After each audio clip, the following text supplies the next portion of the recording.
Hi, and welcome to this presentation on To Kill a Mockingbird and the historical context of the novel. I'm Mr. Johnson, and I will be taking you through the presentation today.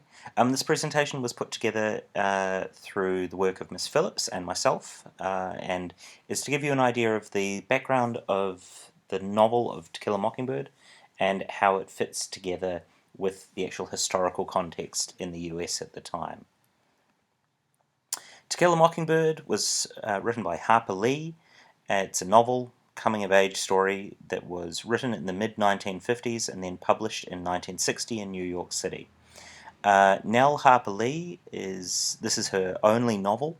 It's the only novel she's ever published. She may have written others, but we just don't know about them.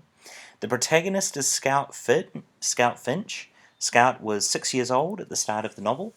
And the novel is set during the 1930s, in 1933 to 1935, in the middle of the Great Depression in the United States, in the fictional town of Macomb in South Alabama, in the southern states of the United States. The picture there is a picture of the first edition of the novel. The first edition was a hardback, published in 1960, and it looked like that. Yay! Okay, we'll move on.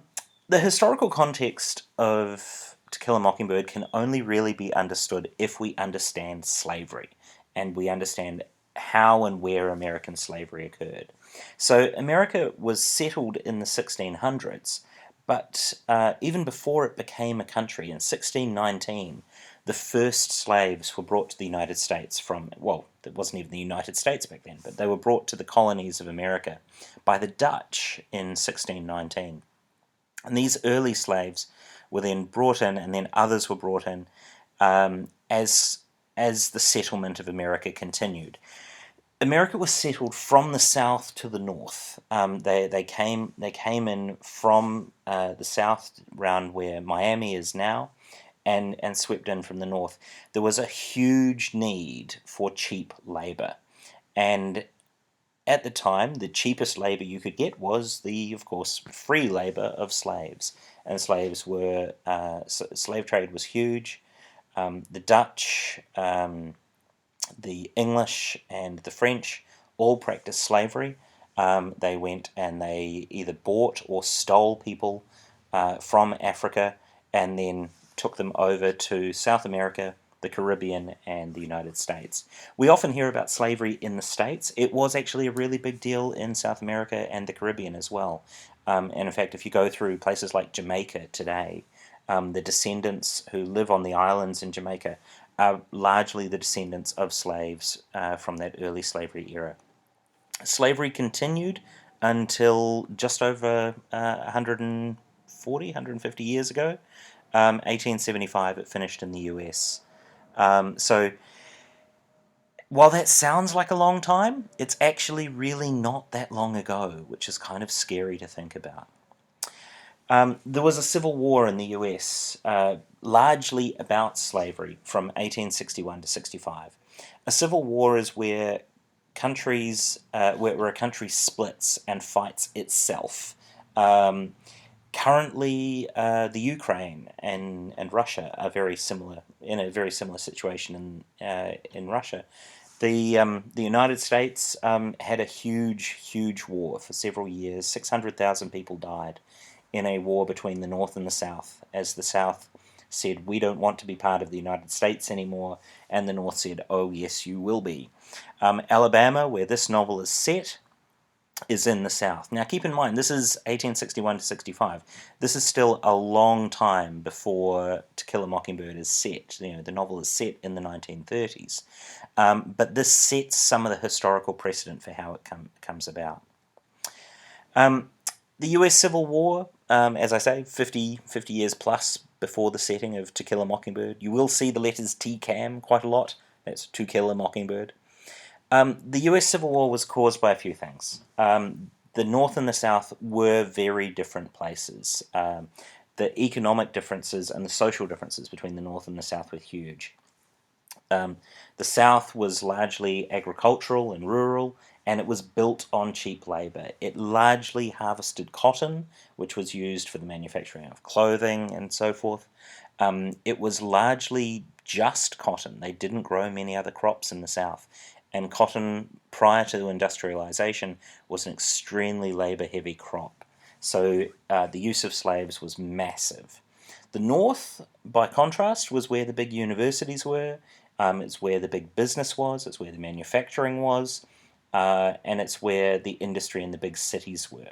So you immediately have a split between the economic and social differences of the South, which is very farming based, very rural based, and built on cheap labour, and the North, which is much more a knowledge economy built on knowledge, manufacturing, technology, and so forth.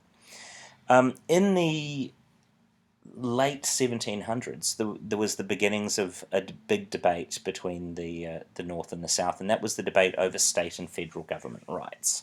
So the US has a very famous document called the Constitution. We all have heard about the Constitution. It is the basis for government in the United States, and the Constitution dates from the 1760s, and there was a big fight over the Constitution back in the 1760s, well before the Civil War. But essentially what it came down to is the northern states said that the central government, what they call the federal government, should have the final say on all the laws. They should be able to set laws and the entire country should follow them. And the representatives of all the states take part in this federal government, therefore it's not unfair. The South largely maintain that states should have the final say on things, that they should be independent, they should have the right to decide what they want to do, and that they should have the right to reject national laws that they didn't like. This begins to give you some of the idea about the cultural differences between the North and the South. The North was very much about we should all be one country, we should all work together, etc. The South was about individualism. The South was about building a society for yourself. You know, having a traditionally based society with the whites on top and the blacks underneath, and everybody making their own way and doing well by the sweat of their own brow, or in the case of the South, the sweat of the blacks' brows, while the whites sat there and drank lemonade on the porch. So it's quite a different economic and different cultural setting. And the South was very much old money, rich white people who, you know, could talk about who their ancestors were and so forth. The North was much more about the Industrial Revolution, change, technology, moving forward. Other causes, the biggest one, obviously, we've hinted at, and that's slavery. The North mostly opposed it. Didn't entirely oppose it, but mostly opposed it. The South fought any attempts to limit slavery. To limit slavery would be to change their culture and to change their economy. They were not keen on the idea. All of this resulted in some southern states seceding from the Union. Seceding is when you take your state and say, we don't want to be part of the big family of the USA anymore, and they walked out. And they seceded from the Union in around 1860. This included Alabama, where To Kill a Mockingbird is set later on, and this resulted in war from 1861 to 1865. By 1863, the middle of the war, Abraham Lincoln made what's called the Emancipation Proclamation, abolishing slavery in the United States. I do order and declare that all persons held as slaves henceforth shall be free, and that the executive government of the United States, including the military and naval authorities thereof, will recognize and maintain the freedom of said persons.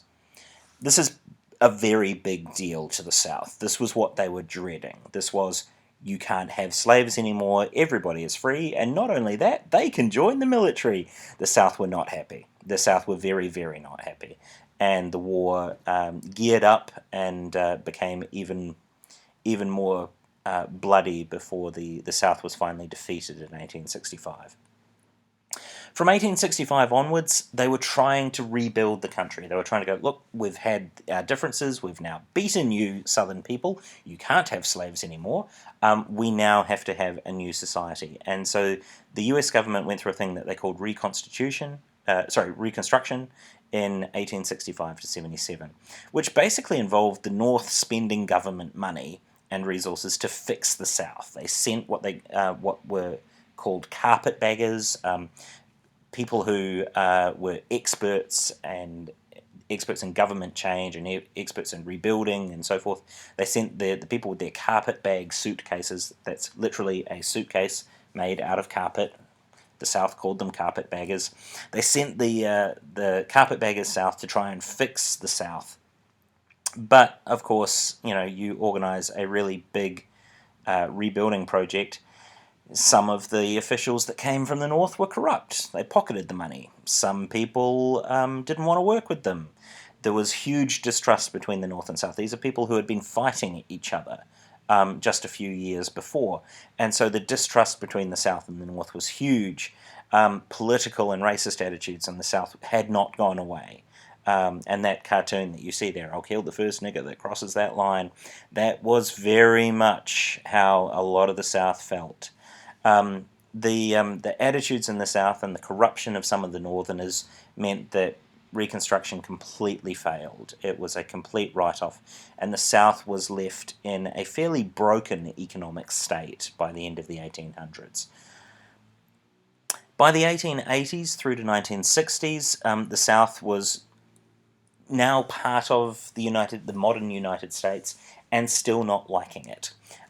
So they invented state-by-state laws that they called the Jim Crow laws.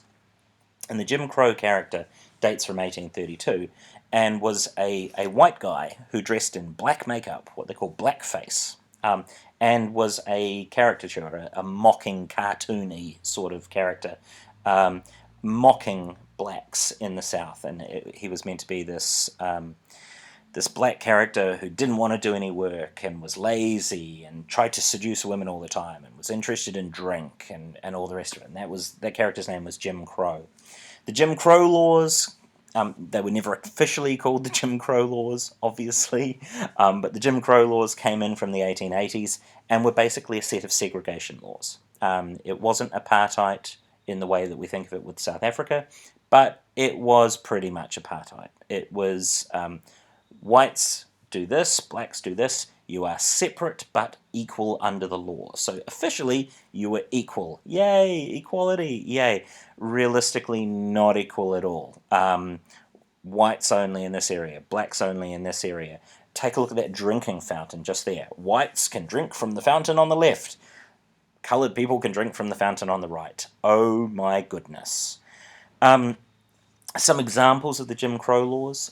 All passenger stations in this state operated by any motor transportation company shall have separate waiting rooms or space and separate ticket windows for the white and coloured races. They maintained that blacks and whites were separate races. This is patently untrue. It's completely untrue. But the science at the time and the knowledge of genetics at the time and so forth, people actually used these terms. They said, yes, they're not human. The whites are humans, the blacks are a different race. Oh my goodness. Yeah, they actually meant it. No person or corporation shall require any white female nurse to nurse in wards or rooms in hospitals, either public or private, in which Negro men are placed. Yep, if you're black, you can't have a white nurse, or they can't require a white nurse to deal with you because you're black, and obviously that makes you, I don't know what, dirty or something? I don't understand. And Jim Crow also involved cultural expectations of behaviour. A black man couldn't look straight at a white woman without a fight breaking out. And there were, and the stereotypes held true. You were often presumed guilty if you were associated with a crime, if you were black. Juries would never have black people in them. They would always be white juries. So basically, if you were black and you were accused of a crime, you will be found guilty. Here are some pictures. The next few slides are all pictures of the Jim Crow laws in operation. So, take a close look at them. We've got the buses there. We've got a white waiting room on the bus, and you'll see that, very clearly, while blacks and whites are standing there in the crowd together, there's a white waiting room, there's a black waiting room, and, you will be sitting in different parts of the bus as well. We'll come back to that later. The hotel, just there on the right, the hotel. Best service for coloureds only. Water. right there, they've got the option of water, but only if you're white. They have a coloured waiting room, probably for a bus or a train. The choke 'em down lunchroom. This looks very southern, by the way. Look at this picture, and you've got the mangroves and the, it's elevated. It's in swamp area. Probably not owned by a white person. The choke 'em down lunchroom, hot and cold lunches, sandwiches, and hot drinks, whites and coloureds served. Oh, these guys are generous. The movies. You want to go to the movies? Fantastic. Oh, you've got dark skin? Right. That'll be round the side, up the stairs, and down the side of the cinema. Thanks. Can't have you coming in the front with everybody else. Coloured admission, 10 cents. Of course, you could go to your own cinema. Here's the Rex Theatre for coloured people, showing, of course, Tarzan, because, what else would you show in a coloured cinema? Oh my goodness. And here we have an example of, a nice white establishment. Oh, aren't they nice? God bless America. Flag up there. Yay. How nice. And positively, no beer sold to Indians, because, don't want them drinking. Just unbelievable laws. We cater to the white trade only. Wow. Wow. Here's the drinking water for the coloured people. White women and what's that coloured? I can't see what the sign is on the side there, but it's kind of scary. And then you started having protests, and so this was pretty early on. This is a anti-segregation protest where blacks started boycotting things. If it was saying white only, it's un-American, don't trade here. This happened more in the north and started spreading to the south. North did have segregation, not much, but there was some. The south had it more and more, and the protests started sweeping south. Even toilets, white and black, men and women. Depression. Okay, this is the next major thing. So first thing, you've got the cultural differences, the differences that resulted from slavery. Second thing, you've got the economics. Massive thing happened in 1929, and that was the beginning of the Great Depression. That picture there is of a bread queue. And this is a picture of a work program that was an attempt by the government to get out of the Depression afterwards. So what was the Depression? The Depression started in October 29th, 1929, when the US share market crashed. There's a lot of debate as to why. There was a lot of debt in the US at the time and relatively little spending. Relatively little spending by consumers, but a lot of spending by business. It all got a bit top-heavy. Everybody was spending too much in business, not actually saving enough money. There was too much debt. Too many people had too big loans.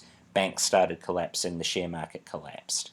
The resulting depression was called the Great Depression. It swept around the world. You may have seen pictures from Germany prior to World War II of people with wheelbarrows of money going to buy a loaf of bread. That's a real thing. Money became worthless. And over the next 10 years, it caused massive impact in the US. Unemployment reached 25% in the USA. Businesses failed, banks failed, people were booted out of their houses.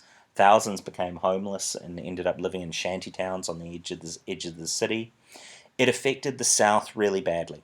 Farmers were hit really hard, and the South was predominantly agriculture based. Not only that, the South, even in this era, 70 years after slavery, or 60 years after slavery, they most of the farm workers in the South were African American. So they were hit really hard in the South. And Alabama, of course, where To Kill a Mockingbird is set, is in the South. The government set up numerous work programs, loans, food schemes, etc., to try and support people and to try and get them out of the Depression. It had limited success, but served at least to keep people's morale up. People queued, like you see in the picture there on the right, for bread. However, the South had a different culture to the North. We've already mentioned this. Their traditions and culture were different. Men should provide for their families. You make your own fortune in the world. Failure is your own problem. You are responsible for your actions. You are responsible for your success. You be successful. It's important to be honourable. It's important to have a good standing in the community. And rappers call this fronting well. You gotta have good fronting. You gotta front well. You gotta keep your face, keep your place in the community. Never trust the North. Never trust the government. Never trust the central government. So many in the South did. Oh, the words are being cut off. Did not accept aid. They were not interested in getting aid. They were not interested in getting support from the North, because that would be giving in. That would be losing their honour. It would be not a respectable thing to do. It would be accepting help from the people who defeated you in a war 50 years ago. And they just didn't want to do it. And so a lot of people in the South did not accept help and attempted just to survive through the Depression. Harper Lee herself was born just before the Depression. So Nell was born April 28, 1926, and grew up in Monroeville, a small town in Alabama. Her father was a lawyer, and perhaps unsurprisingly, he defended an interracial rape case in 1931. Oh, what a surprise! This novel is set in 1931. Nell was a tomboy and a keen reader. I wonder if there are any characters like that in the novel. And she was childhood friends with a very famous author, Truman Capote, who he wasn't an author at the time. He was a child, the same as her. But he apparently inspired the character of Dill. We've cut off the words of the slide again. Makes me unhappy. You can see the slideshow in its entirety with the words not cut off the bottom at the bottom of this page if you want it. Nell downplays the autobiographical nature of the book. In the 1940s and 50s, things began to change, and this book was written in the 1950s. So keep in mind that this was written during the Civil Rights era. The South had gone through all of its change. It had gone through the Depression, it had come out of the Depression, and then Nell, living in New York City, wrote To Kill a Mockingbird. In the 1940s, African Americans joined the armed forces in mixed-race units. Previously, the Emancipation Proclamation said they could be soldiers, but they hadn't been in mixed-race units until the 1940s, until after World War II.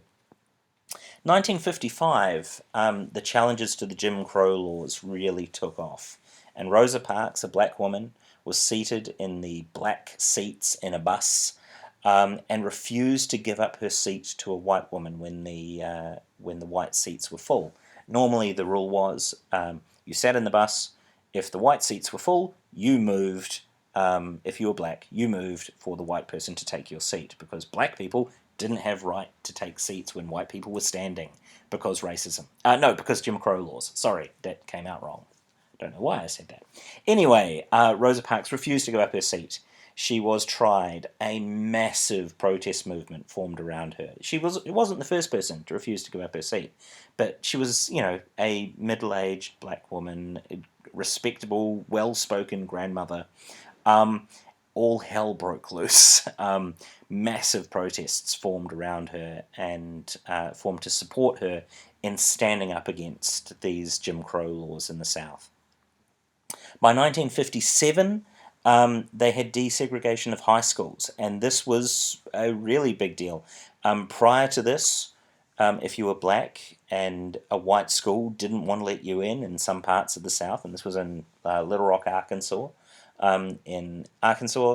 they would not let you go to a white school if you had coloured skin. In 1957, after 4 years after the law was changed saying you couldn't segregate high schools, 9 students were enrolled into Little Rock Central High School. The protests against them going in, so the whites protesting against the blacks going to their high school, were so intense, the government sent the National Guard in to guard them as they went to school. These students were your age. These are people the same age as you wanting to go to high school. They needed to be escorted in by armed military to keep them safe from the whites. It was an era of change.